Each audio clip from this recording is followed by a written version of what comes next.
we are very proud in Sabah that over 90% of all those who are involved in the tourism industries are locals.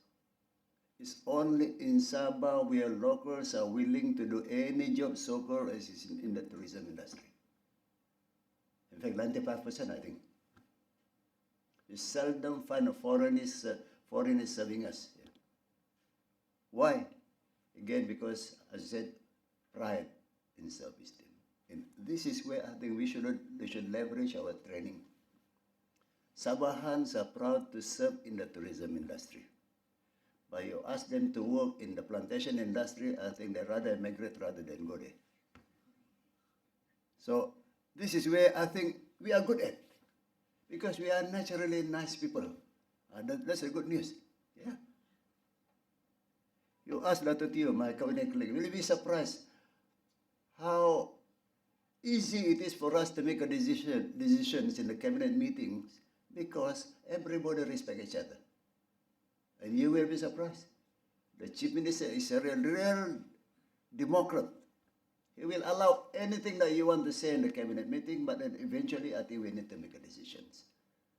And for those of you who is yet to become a minister, I want to let you know, all decisions are unanimous. Or at least by, what do you call this?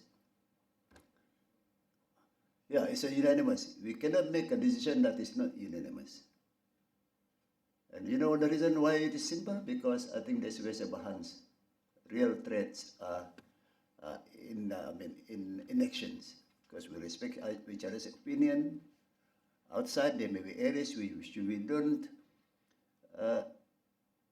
agree, but we try to minimize the disagreement by coming up with the good decisions. Three, I want to say here is that we talk about training. I totally agree with it. We have a lot of private colleges here offering training. Tourism is their favorite topic. But again, I think we need to go and see beyond that. How many of them are actually employed or employable after their training? Remember, they are there on a PTPTN loan. Huh? They have to pay for their loans. I think that statistic is important to ensure and to make, for us to know whether that course is practically unemployable. We can have any courses, this tourism, that tourism, or that courses and that courses, but you all know some of them are not that marketable. I think marketable is the right word.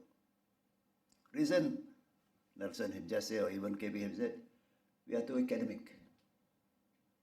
I think we just have to accept the fact that when you take a course in tourism, you are not going to become a professor in a university. If you want to become a professor, you take an academic course. But if you want to work in industry, I think you need to take a course that is practical, functional, and most important of all is marketable.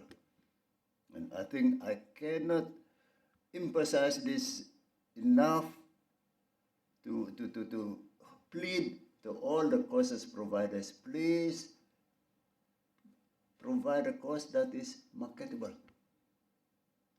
And there are vacancies, to be honest. Our problem in Sabah is that our people are so good, so friendly that Singaporeans and West Malaysian keep on pinching our most senior staff in the industry. You ask any hoteliers, they will tell you. After 1-2 years, the Singaporean come and say, okay, I offer you 3 times the salary that you're getting. Who doesn't want to go? That's a problem. And the reason why I say this is because, again, I'm now pleading to all the industries, the hotel especially, please pay our staff fair salary. I'm not going to use the word high. Fair remunerations. That's how you tie them down to become very loyal to the hotel or whatever agency or company that you are running. And to be honest, it has been done.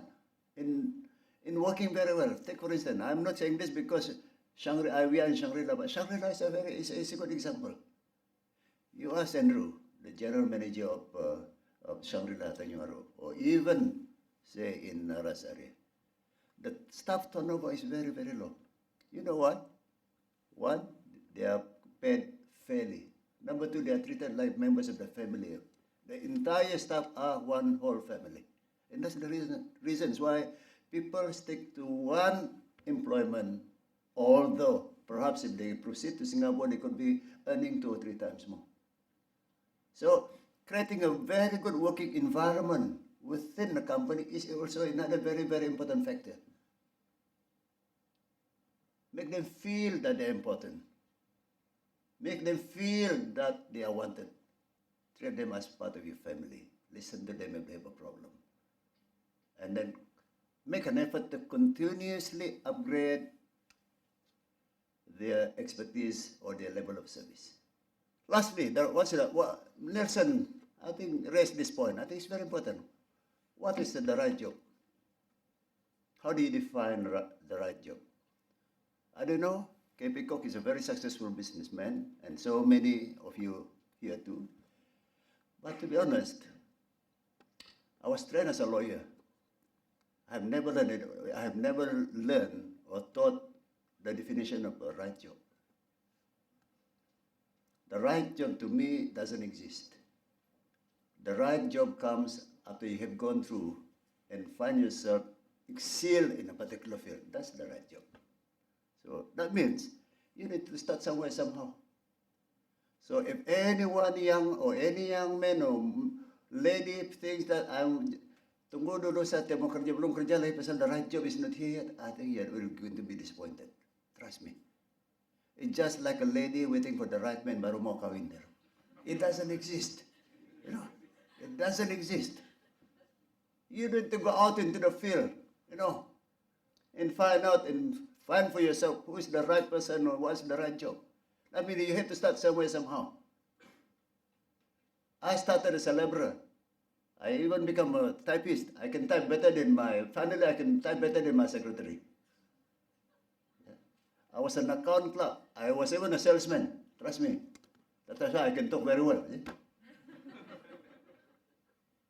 I joined MLM even after I graduated.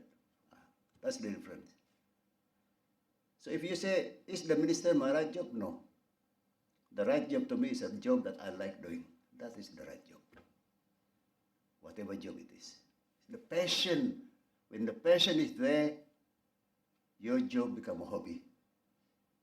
If it is a hobby, you are looking for every day when you wake up to do the job. And that's exactly what is the right job.